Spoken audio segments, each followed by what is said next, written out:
Hey everyone, welcome to another episode of MMA and Coffee. On this episode, it's the best of 2017.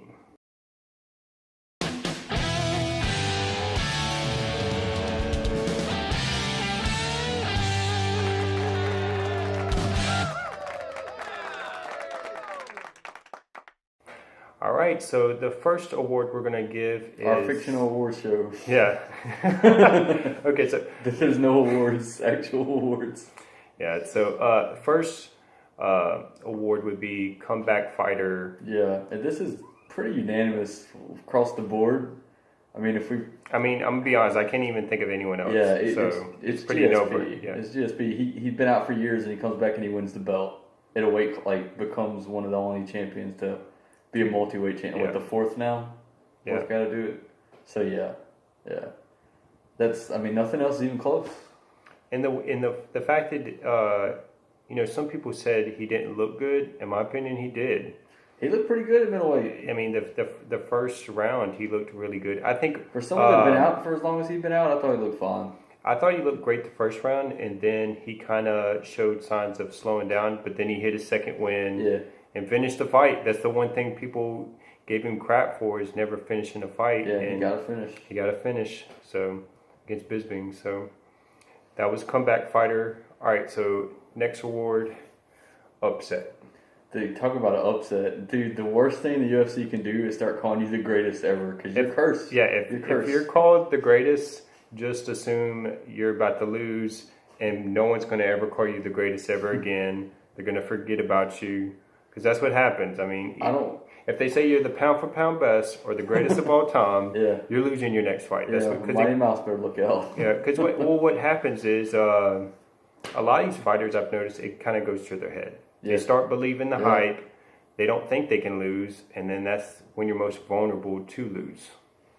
So, Joanna, whatever. Joanna, former champion, whatever her nickname is going to be now. Joanna Young Jacek. Yeah.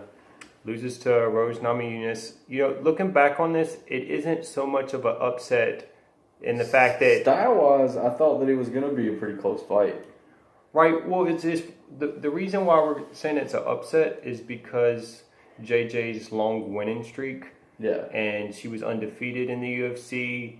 It's not so much we're saying, we didn't think Rose could win the fight. It's just no one had done it. No one had did it, so it was an upset in that sense. Yeah. And it was crazy. And she finished her, whooped her, striking. It wasn't even close. That was the way that no one thought she would lose. That's on the what feet. made it such a big deal, dude. Yeah, she won in a way that no one expected. Yeah, the way she beat her, she beat her at what she's the best at. Yeah. So it was crazy. It was wild, and that was probably the best card of the year too. That was on. Right. If we awarded one of those, that was probably card. the best pay-per-view. Okay, so next award, submission.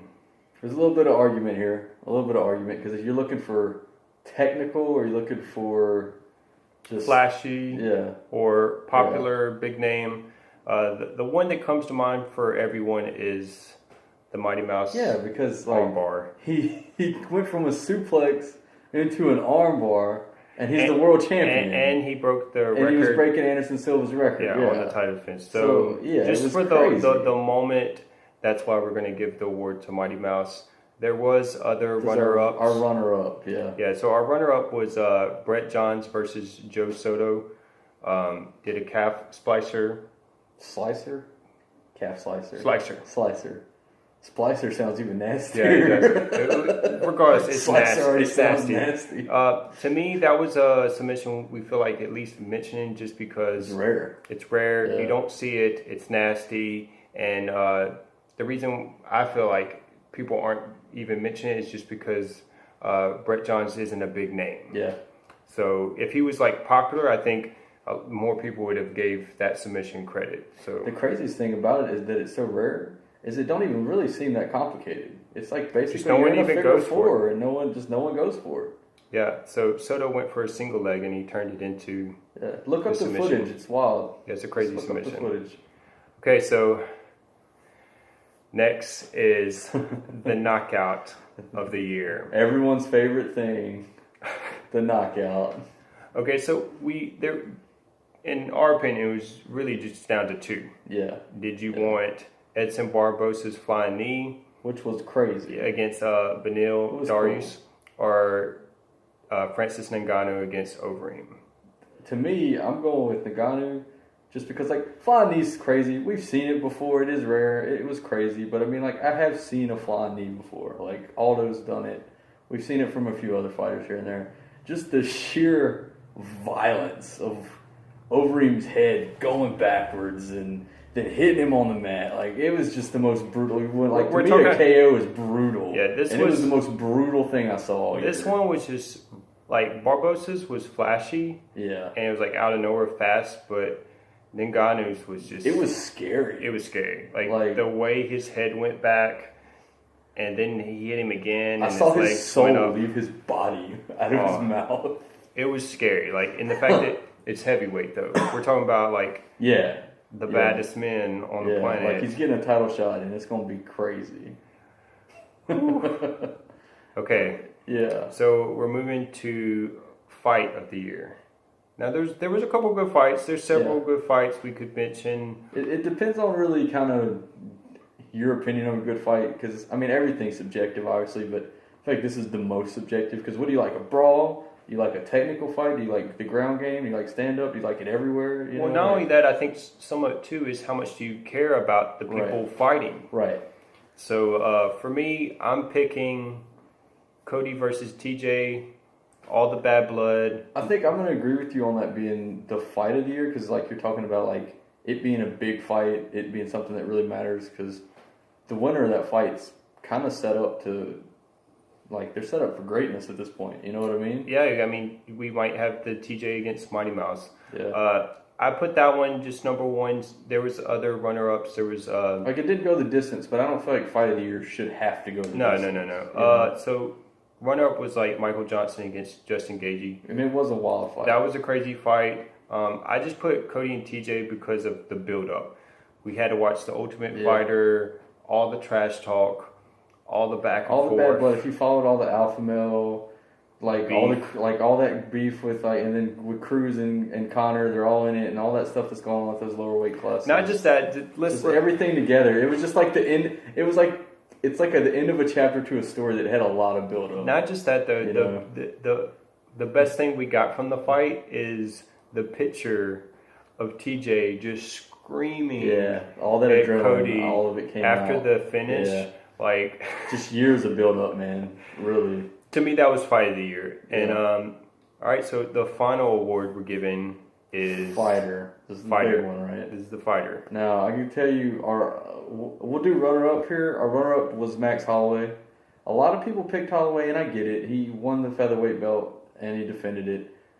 Jose Aldo, the greatest featherweight of all time. So the thing is with Holloway is there's a lot of stuff he did in previous years because he's on a long streak. So if we're looking at just the fact that he's on this long streak, if we were making a list of who we thought had the best winning streak currently, it would be Max Holloway and Tony Ferguson. But we're talking about just 2017. He had 2 fights, and it was against the same person. Which impressive that he beat him, but I don't think you get fighter of the year by beating the same guy twice. And not only that, it's like once he beat him, the second fight was more the same, and it was also not who he was supposed to be fighting. Like, not take... I mean, you can only beat who's in front of you, but it was like... Maybe he was supposed to fight Frankie. Yeah, maybe if he had beat Aldo and Frankie, then we'd feel If he had beat Aldo and Frankie and finished both of them, then yeah. Yeah. But... So who did we pick? All right, so we picked Robert Whitaker.